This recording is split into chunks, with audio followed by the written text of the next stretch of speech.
Bismillahirrahmanirrahim. Assalamualaikum warahmatullahi ta'ala wabarakatuh. Kepada semua sahabat-sahabat saya yang di luar, syukur Alhamdulillah kami bertemu sekali lagi. Semoga dalam keadaan yang sihat walafiat. Alhamdulillah saya telah melaksanakan sunat solat zuhur dan semoga sahabat-sahabat juga telah melakukannya. Dan saya ingin meneruskan perbincangan kita tentang bagaimana kita nak menjadi seorang yang positif. Sebenarnya saya ingin memperkenalkan diri saya sebagai Bro Azhar Su.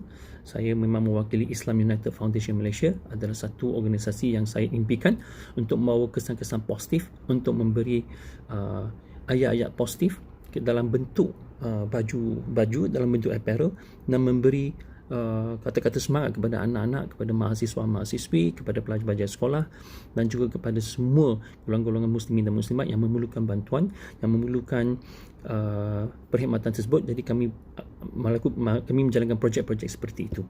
Jadi pada hari ini saya ingin berkongsi berkaitan dengan macam mana cara yang berkesan untuk kita menasihati dan menegur anak. Sebenarnya konsep ini juga boleh digunakan untuk kita menegur dan menasihati kawan-kawan kita. Mungkin antara sesama adik-beradik, bukan saja anak, bukan saja adik-beradik, mungkin sahabat-sahabat, dan bila you berada di sekolah, you berada di tempat kerja, juga boleh diguna pakai. Jadi ia bergantung pada keadaan di mana anda berada. Jadi cara pertama sebenarnya bila kita lihat, saya tumpu pada bagaimana kita nak cakap pada anak kita sendiri dahulu. Contohnya, apabila kita menasihati anak dengan cara yang tidak betul, dengan keadaan yang huru-hara, dalam keadaan emosi, dalam keadaan seperti seolah-olah mengarahkan dia, memberi tekanan pada dia, cara itu mungkin tidak sesuai. Sebab apa? Kerana anak-anak ni sebenarnya dia ingin mendengar, dia ingin ayah dan mak dia memahami dia dahulu. Dia ingin mak ayah dia mempunyai cara yang cukup lembut untuk bercakap dengan anak-anak supaya mereka bersedia untuk menerima teguran tersebut. Jadi kemampuan untuk memberi nasihat ini sebenarnya dapat dipelajari dan sebenarnya dapat dilatih. So dengan cara itu anak-anak lebih mudah menerima nasihat. So message yang dia terima itu dia boleh terima, terutamanya dari ibu bapa sendiri. Antara beberapa cara, saya ada 9 cara di sini yang mungkin saya boleh kongsikan. Cara pertama adalah mulakan dengan pertanyaan dan bukan kenyataan.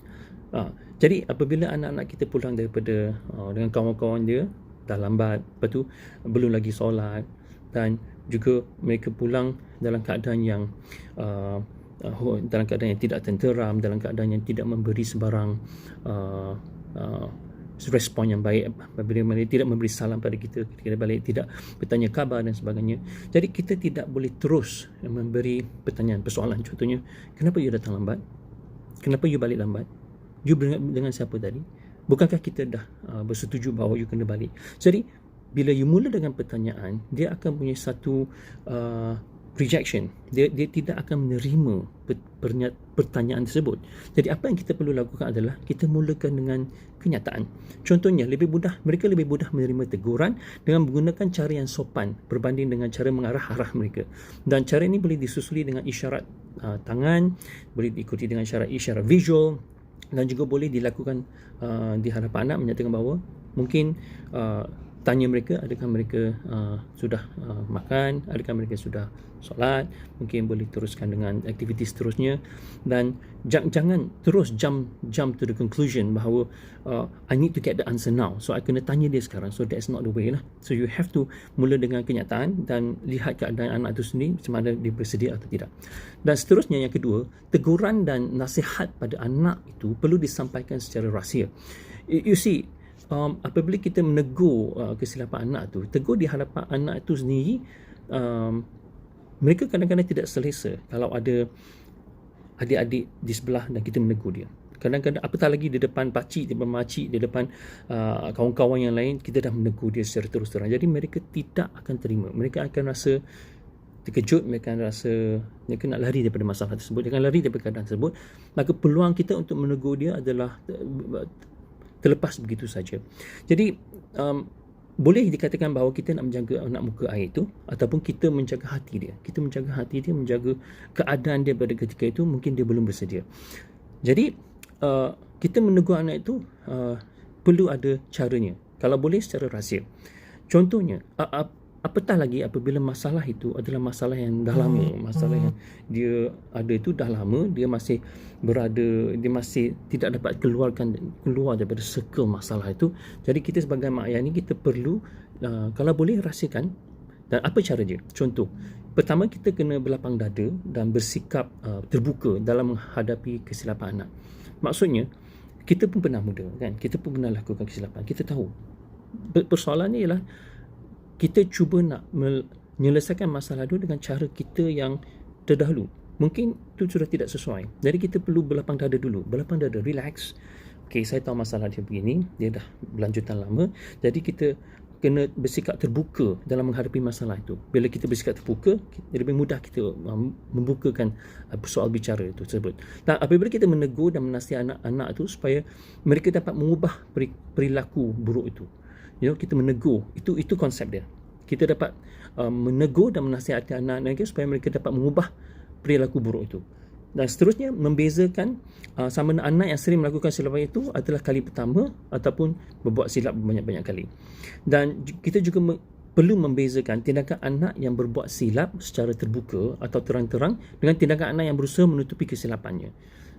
Dan kita juga kena bijak dan berhemah kepada anak yang belum dapat membezakan antara baik dan buruk kesalahan yang dilakukan. Sekiranya kita bersikap keras dan kita tegas kepada anak itu, mereka semakin menjauhi kita. So, dan begitu juga dengan mempertimbangkan kedudukan atas situasi yang dihadapi oleh anak tersebut apabila kita menyampaikan teguran dengan pendekatan yang efektif. Jadi, cara ini dapat membantu, dapat memberi mereka ruang untuk berbicara dengan kita. So, pertama, jangan mulakan dengan pertanyaan dan jangan biarkan dia secara rahsia supaya kita dapat menangkap perhatian beliau untuk kita duduk sama-sama berbincang. Dan yang ketiga, elakkan memaksa sekiranya anak itu belum mahu berbicara. Kadang-kadang apabila anak dah balik saja, kita dah terus ingin bertanya, kita dah terus ingin menyelesaikan masalah terus. Dan kadang-kadang kita meninggikan suara, kadang-kadang kita menegur dia secara spontan. Jadi anak itu belum bersedia. Jadi setiap anak itu pula ada yang memiliki sikap dan kemahuan yang berbeza. Ada anak yang ingin terus ditanya dan dia menjejaskan dan menjelaskan pada saat itu juga. Tapi ada anak yang inginkan suasana yang tenteram, suasana yang santai, mungkin dalam keadaan apabila kita meminum petang bersama-sama, ketika kita beriadah, ketika kita berjalan-jalan dekat mall, dan dalam keadaan yang begitu. Jadi kita perlu tengok keadaan lah. Janganlah terlampau memaksa. Dan ada juga anak yang ingin kita duduk di samping mereka, duduk kat sebelah, dan kemudian mereka akan memulakan bicara sebelum kita tanya. Dan sebagai ibu bapa, kita kena tackle sikap anak tu. Setiap anak itu adalah berbeza. Mereka punya karakter-karakter yang berbeza. Keempat adalah tanya dan dengar dahulu. So pada saat anak sedang meningkat dewasa, dia tidak lain dengan ketika dia masih kecil. Apabila dia dewasa, dia mempunyai cara mendidik yang berbeza. Dia mempunyai pendapat dia tersendiri. Dia mempunyai style dia tersendiri. Dia mempunyai bagi dia dah cukup dewasa untuk membuat keputusan sendiri. Jadi anak yang sudah dewasa ini, dia cenderung menetapkan keputusan sendiri, bukan mematuhi apa yang ditetapkan oleh ibu bapa. Tapi sebenarnya jadi sikap ini adalah baik kerana anak mampu membuat keputusan sendiri apabila mereka berada jauh daripada ibu bapa.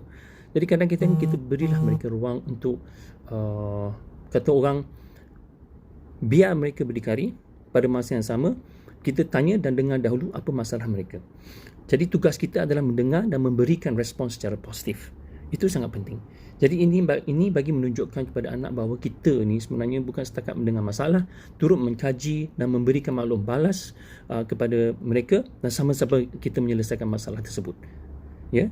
Dan yang kelima adalah bersabar bagi mendengar luahan anak-anak, and then nasihati anak apabila tiba masanya nanti. So everything has a timing. So biarkan anak itu sendiri atau duduk dengan kedudukan yang sejajar dengan kita. Contohnya, kita tak boleh memekik daripada jauh. Dia ada dalam bilik, kita ada di luar, kita kata, keluar kat sini, saya nak bercakap dengan you. Itu tidak bagus. Jadi mungkin kita wujudkan keadaan yang cukup selesa di mana kita duduk di samping, face to face, boleh mana kita boleh melihat mata dia, dia boleh melihat kita, ataupun berdekatan, kita sambil santai meminum kopi dan menjamu makanan-makanan yang ada, kita berbicara. Dan anak akan mendengar dengan lebih baik sekiranya kita duduk di samping mereka pada waktu sarapan dan membicarakan hal yang ingin disampaikan kepada anak.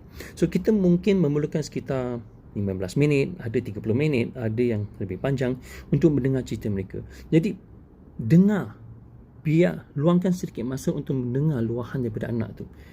Kadang-kadang mereka mahu you mendengar saja tu. Dengarlah dengan penuh perhatian dan beri perhatian dan menunjukkan reaksi yang sangat positif. You know, yeah, I really want to listen. I really want to know what's your problem. So bila dalam keadaan kondusif dan keadaan yang tenteram dan keadaan yang bersedia, mereka pasti akan bercakap. Dan mungkin ada satu saat nanti dia akan kata, baiklah mak, ibu ayah dah bersedia untuk mendengar luahan saya. Beritahu mereka, ya, memang saya meluangkan masa saya 15 minit ni, 30 minit ni, malah sejam atau 2 jam ni khas untuk anak kita. So you spend your time, quality time dengan mereka, mendengar luahan mereka. That's very important. Dan keenam, sampaikan nasihat dalam bentuk cerita pengalaman-pengalaman yang masa lalu. So it's like a lessons learned. So kita pernah muda dulu, kita pernah kecil dahulu, jadi kita juga pernah melakukan kesilapan, kita juga pernah melakukan perkara-perkara yang tidak disukai oleh ibu bapa kita sendiri. Jadi kita faham, jadi kita boleh memberitahu mereka itu adalah pengalaman-pengalaman kita yang terdahulu, itu boleh dikongsikan, dan kita kemudian jelaskan apa hikmah dia. What happened to me after I made the wrong decision? What happened to me after I made a undecisive decision? Apa yang telah berlaku pada saya, impact yang telah berlaku pada saya apabila saya tidak mendengar kata-kata ayah dan mak saya dahulu. Jadi dengan mengadakan penceritaan begini, mereka boleh mendengar. Dia menarik minat mereka untuk mendengar sebenarnya, oh, ayah saya dan mak saya pun pernah melalui masa-masa tersebut. So ini adalah kaedah yang efektif bagi memberi nasihat secara tersembunyi dan dapat mengelakkan orang yang dinasihati itu daripada tidak mendengar. Dan apabila kita memberi nasihat, kita sebenarnya sedang cuba jangan menjatuhkan maruah mereka. Itu sangat penting. Dan ini banyak berlaku apabila kita terlampau kita tidak fokus. Kita tidak fokus pada masalah anak kita. Kita hanya nak mendengar saja, tapi kita tidak ada niat untuk membantu. So itu tidak akan jadi efektif. Dan yang ketujuh, akhiri perbicaraan dengan anak ini dengan membiarkan anak kita membuat pilihan yang terbaik untuk dirinya. You always give them an option. Sebab the proses untuk kita melatih anak ini adalah supaya mereka pandai membuat pilihan. Dan sekiranya mereka tersilap memilih, mereka tidak akan menyalahkan ibu bapa mereka, tapi mereka juga akan belajar berdikari dan belajar untuk membuat lebih baik, akan membuat pilihan yang lebih baik. Mereka juga akan lebih berhati-hati sekiranya pilihan yang mereka lakukan itu tidak betul pada awalnya. Dan cara ini mengajar mereka supaya berhati-hati dalam membuat pilihan. Jadi it is better for us to give opinions, for us to give them options, and at the end dia memilih, dan dia sendiri yang memilih opsi yang terbaik untuk mereka. Nombor 8, anak mampu bagi anak supaya mereka mampu membuat keputusan sendiri apabila berjauhan dengan ibu bapa. So apabila mereka bisa berdekat dengan kita, bolehlah kita berbicara dengan dia, boleh kita duduk sebelah, boleh kita berjumpa lagi. Dan kadang-kadang anak-anak kita belajar jauh, mereka pergi ke college, mereka pergi ke university, so mereka bukan sentiasanya berdekat dengan kita. Jadi konsep yang kita hendak pakai di sini adalah apabila mereka dewasa dan mereka masuk ke menara gading, mereka tahu untuk membuat keputusan sendiri dengan baik dan melalui apa yang telah kita lakukan sebelum ini, iaitu sanggup mendengar. Walaupun saya jauh, saya akan meluangkan masa dalam telefon selama 15 minit untuk mendengar luahan anak-anak. Walaupun kita tidak bersama, saya sanggup juga, sekarang ada teknologi, jadi kita boleh melihat melalui Google Meet, melalui Zoom, melalui even WhatsApp video call, semuanya kita masih berjumpa, masih boleh melihat face to face dengan anak-anak. So jangan tinggalkan benda itu dan sentiasa beri mereka ruang untuk memilih dan sentiasa menjadi pendengar yang baik. Dan nombor 9 adalah jangan risau dengan pilihan atau keputusan anak itu sendiri.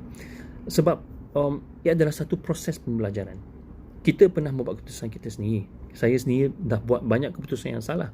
Tapi walaupun salah, saya bangkit semula dan saya rasa itu membentuk saya menjadi seorang yang lebih amanah, membentuk saya menjadi seorang yang lebih bertanggungjawab, membentuk saya menjadi seorang yang lebih memahami bahawa saya perlu cepat-cepat kembali ke keadaan normal saya dan menjadi seorang yang baik dan fokus. Jika tidak, saya akan lalai dan saya akan gagal dalam hidup saya. So, setiap usaha kita mendidik anak yang dimulakan, perlu dimulakan, setiap usaha yang kita mendidik anak ni perlu dimulakan dengan niat yang baik dan adalah kerana Allah Subhanahu Wa Taala. So, pasti akan mendapat pahala walaupun usaha itu tidak berhasil. So, maksud saya di sini ialah kita berdoa pada Allah. Di samping itu kita melakukan apa yang terbaik untuk anak dan kita memberi cadangan, kita memberi bimbingan secara positif dan secara berhemah supaya mereka tahu ayah mak ni memang nak berkawan dengan saya, memang nak menyelesaikan masalah secara tulen. Dan berdoalah pada Allah, semoga Allah dapat membuka hati mereka untuk menerima cara-cara kita. Jadi, namun